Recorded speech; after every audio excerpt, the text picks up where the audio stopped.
Level 1. The Student. Talib. You're 9 years old. Your father is a farmer. Your mother makes less in a month than a city worker makes in a week. There is no future here. But there is a mullah who visits every Friday. He wears a black turban. People stop talking when he enters. Men lower their eyes. He speaks and nobody interrupts. Nobody even breathes too loud. You watch him. He sees you watching. He tells your father, "This boy has something." Your father smiles like he won the lottery. He didn't. He just gave you away. You pack a bag, one change of clothes, a worn Quran your grandfather gave you. You travel to Qom. Over 40,000 seminary students. You are one of them now. The Hausa is not a school, it's a machine. You sleep in a room built for 4. There are 11 of you. Cold water. Curfew at 9 p.m. You wake before dawn every day. You study Arabic. You don't speak Arabic. Nobody explains it. You just memorize. The Quran. Ancient texts. In a language you don't understand yet. They give you a stipend. Barely enough to eat. Not enough to leave. Boys who fail go home in shame. So you stay. You memorize. You pray. You stay quiet. 3 years pass. You have not been home. You begin to dream in Arabic.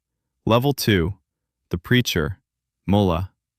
You're 22, 13 years in the seminary. They assign you a village. You get a white turban. White because your bloodline doesn't trace to the Prophet. If it did, you'd wear black. People will read your entire biography from the color of a piece of fabric.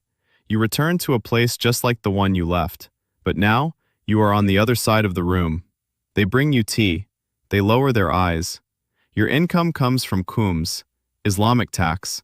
Every Shia Muslim owes 20% of their annual surplus. They choose which cleric to pay. They choose you. A village mullah makes almost nothing, but you learn something they never taught in seminary. Fear. A woman isn't wearing proper hijab. You mention it in Friday sermon. Not by name. Everyone knows. Her husband hears it. Her father hears it. Fixed by the next week. A man sells alcohol behind his shop. You visit him. You smile. You drink his tea. You say nothing directly, just, God sees everything. The community talks. The alcohol disappears. You didn't threaten anyone. You just reminded them that you are the bridge between them and God, and that bridge has a toll. Level 3. The Judge. Qadi. You're 34. A senior cleric in Tehran noticed your work. You've been summoned. You are appointed to an Islamic Revolutionary Tribunal. Here is what your court looks like. A small room. A metal desk. A single light. The accused sits in a plastic chair. No jury. No real appeal. Just you, the Quran, and the law. Cases come every day. Adultery, apostasy, drug trafficking, political opposition. The last category is the most common. A 24-year-old man posted criticism of the supreme leader online. You have discretion. Discretion means power. A woman is brought in, arrested at a protest. She is 19. She was not violent. She held a sign. The prosecutor wants 5 years. You sign the paper. You tell yourself, God's law, not yours. You just apply it. But you signed the paper. At night you go home. Your house is larger now. Your children go to a private school in Tehran where IRGC generals also send their children. You stop thinking about the 19-year-old. You have 40 more cases tomorrow. Level 4. The Commander. IRGC-linked cleric. You're 43. 9 years as a judge. Hundreds sent to prison. Dozens to the gallows. In 1988, Khomeini issued a secret fatwa. Kill them all. Thousands of political prisoners. Already sentenced. Already serving time. Their only new crime. They still believed what they believed. A 3-man commission in each city.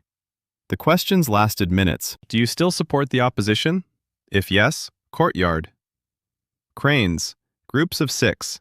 Hanged in half-hour intervals. Buried in mass graves at night. Families told, your son died of illness. Between 2,800 and 30,000 people, in 5 months. The men on those commissions are still alive. Many hold senior government positions today. One became president. Nobody was punished. You understand now what the system means when it says loyalty. You will do what is necessary. They will protect you. You will protect them. The IRGC introduces you. You validate what they do as Islamic law. In exchange, access, a construction contract, a foundation chairmanship. You own nothing personally. Everything goes through a bonyad, a religious foundation, charitable, tax-exempt, answerable to no one. Your bonyad controls a hotel in Tehran, 3 office buildings, a stake in an import company. Everything flows through charity. Everything comes out clean. The people of Iran are getting poorer every year. Inflation at 40%, half the country below the poverty line. You donate to an orphanage. You post it on state television. Level 5. The Grand Ayatollah. Marja. You're 58. There are only about 50 Grand Ayatollahs alive in the entire world. You are one of them. You published your Risala Amaliya, your book of legal rulings. Every question a Shia Muslim might have about life. Millions of people follow you. They send you their khums, 20% of their annual surplus income. Not to a government, not to a church, directly to you. You are a bank with a turban. No audit, no oversight. Religious funds, sacred, untouchable. You issue a fatwa and millions change their behavior. You say something is forbidden, it disappears from shelves. You say an action is obligatory, people march. The supreme leader contacts you privately. He needs alignment. Some Grand Ayatollahs refused. One spent 15 years under house arrest in Qom. Another had his students arrested one by one until he went quiet. Another simply disappeared from public life. His name stopped being mentioned. The ones who refused, erased. The ones who cooperated, protected. You already know which one you're going to be. Level 6, the Supreme. Vilayat-e Faqih. You're 64. There is no equivalent position anywhere on earth, not in any other Islamic tradition. Even most Shia scholars before 1979 said it was theologically impossible.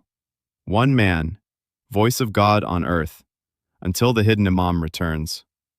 Khomeini invented it in 1979. He needed to rule. He made the theology follow the politics. Now it's you. You control the armed forces, the judiciary, the state media, the intelligence services. The Guardian Council approves every candidate for every election, every president, every judge, every parliamentarian. Elections happen. Votes are real. Candidates are yours. You control $95 billion through your personal foundation. Not the government's money, yours. Built through decades of property seizures, minorities who fled, dissidents who disappeared, foreigners expelled after the revolution. Their homes, their land, their buildings, all seized, legally, religiously sanctioned. Your son Mujtaba is worth over $3 billion. He moves in shadows, controls more of the IRGC than people know. You haven't slept in the same place for more than 3 days in a decade. Safe houses, guard compounds, undisclosed locations, not because you want to, because if you stay still, you die. You cannot go to a restaurant, cannot walk in a park. Your grandchildren are strangers. The last time you showed affection to your wife in public was 20 years ago. Public displays of affection are against the law. Your law. You made a prison for your people. You live in it too. Level 7, the legacy. You're dead. A missile. February 28, 2026. The Islamic Republic does not end. The machine doesn't need you to keep running. That was always the point. IRGC generals are maneuvering. The assembly of experts will meet. They will appoint someone. On the streets of Tehran, people are celebrating quietly. They don't know yet if it's safe. They remember 2009. They remember 2019. They remember Masa Amini. They remember what happened every time they celebrated too early. Evin prison is still full. Same guards, same judges signing papers, same foundations owning the same buildings. Somewhere in Qom, a 9-year-old boy is watching a mullah walk through a village. The boy watches. The mullah sees him watching. The system finds its next candidate. It always does. Every level gave you more power. Every level took something you can't name. Until the last level, where you had everything, and you were the most captive man in the country. This is the story they never made a textbook about.